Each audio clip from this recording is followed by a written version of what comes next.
Visakha one town లోని కన్యకా పరమేశ్వరి ఆలయంలో నిర్వహిస్తున్న శరన్నవరాత్రి ఉత్సవాల్లో భాగంగా అమ్మవారు 6వ రోజు చండీదేవి రూపంలో భక్తులకు దర్శనమిచ్చారు. తెల్లవారుజామున ఆలయంలోని మూల విరాట్ కు ప్రత్యేక క్షీరాభిషేకం నిర్వహించారు. వివిధ రకాల పూలతో 108 స్వర్ణ పుష్పాలతో అమ్మవారిని అలంకరించారని నిర్వాహకులు తెలిపారు. దీనిపై ఆలయ నిర్వాహకుడు బాబురావుతో మా Uttarandhra regional coordinator Durga Prasad face to face. విశాఖలోని వన్ టౌన్ ప్రాంతంలో గల శ్రీ కన్యకా పరమేశ్వరి ఆలయంలో శరన్నవరాత్రి ఉత్సవాలు అత్యంత వైభవంగా ఆలయ నిర్వాహకులు నిర్వహిస్తున్నారు. అయితే ఈ రోజు చండీదేవి అలంకరణలో అమ్మవారు భక్తులకి దర్శనమిస్తున్నారు. అయితే ఈ శరన్నవరాత్రి ఉత్సవాలకు సంబంధించి ఏర్పాట్లు ఏ విధంగా కొనసాగుతున్నాయి, అమ్మవారి దర్శన ఏర్పాట్లు, భక్తులకు కావాల్సిన సౌకర్యాలు ఏ విధంగా జరుగుతుంది అడిగి తెలుసుకునే ప్రయత్నం చేద్దాం. మనతో పాటు ఆలయ నిర్వాహకులు బాబురావు గారు ఉన్నారు.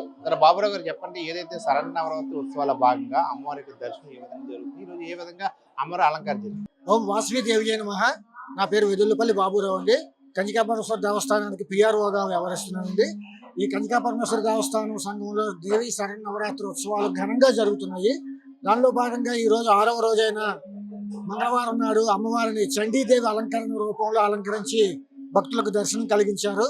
ఈ సందర్భంగా ఆలయంలో తెల్లవారుజామున అమ్మవారికి ప్రత్యేక క్షీరాభిషేకం నిర్వహించి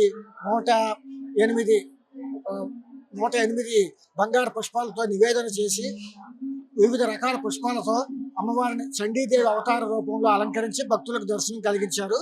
అనంతరం అమ్మవారికి విశేష కుంకుమ పూజలు నిర్వహించారు. ఈ సందర్భంగా దేవాలయ ఆస్థాన మండపంలోని ప్రత్యేకంగా ప్రతిష్ఠింపజేసిన వాసవి కనకదుర్గాదేవికి భక్తులతో స్వయంగా కుంకుమ పూజలు నిర్వహించుకునే ఏర్పాటు చేశారండి. పొద్దున్న జరిగాయండి. అనంతరం ఆస్థాన మండపంలోని సుమారు 200 మంది మహిళలచే వారాహి దేవి పూజలు దేవస్థానం వారు నిర్వహించారండి. ఈ పూజలకు సంబంధించిన యావత్ సామగ్రి దేవస్థానం వారే ఉచితంగా అందజేశారు. అనంతరం సాయంత్రం దేవాలయంలోని వాసవి కనకదుర్గాదేవికి కుంకుమ పూజలు, హోమం నిర్వహిస్తున్నారండి. ఈ శరన్నవరాత్రి ఉత్సవాలు యావత్తు కార్యక్రమాలన్నీ కూడాను డోనర్స్ తాలూకా ఆర్థిక వస్తు సహాయ రూపంలో అందించిన సహాయంతో నిర్వహిస్తున్నారండి. డోనర్స్ అందరికీ ప్రత్యేక కృతజ్ఞతలు తెలియజేసుకుంటున్నాము.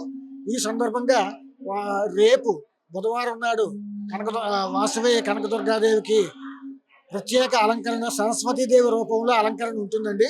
ఈ సందర్భంగా సుమారు 1500 మంది పిల్లల చేత సరస్వతీ పూజలు నిర్వహిస్తున్నారండి. ఈ కార్యక్రమాలన్నిటికీ భక్తులు విచ్చేసి అమ్మవారిని దర్శించుకొని తీర్థప్రసాదాలు సేవించి అమ్మవారి కృపకు పాత్రలు కావాలని కోరుకుంటున్నాం. చూస్తున్నాం కదా, ఉదయం నుంచి కూడా భక్తులకు కావాల్సిన అన్ని రకాల సౌకర్యాలు ఏర్పాటు చేశారు. 108 పుష్పాలతో ప్రత్యేక పూజలు చేశారు. అదేవిధంగా ఈ రోజు 6వ రోజు మంగళవారం భక్తులకి అమ్మవారు చండీదేవి అవతారంలో భక్తులకి దర్శనమిస్తున్నారు. అదేవిధంగా రేపు 7వ రోజున సరస్వతీదేవి అలంకారంలో భక్తులకి దర్శనం ఉన్నారు. అదేవిధంగా విద్యార్థులతో ప్రత్యేక పూజలు కూడా నిర్వహించేందుకు ఆలయ కమిటీ నిర్వహించడం జరిగింది. మొత్తం పాటు బాబులు తెలియపరుస్తున్నారు. దుర్గా ప్రసాద్, మెగా 9 టీవీ, విశాఖ నుండి.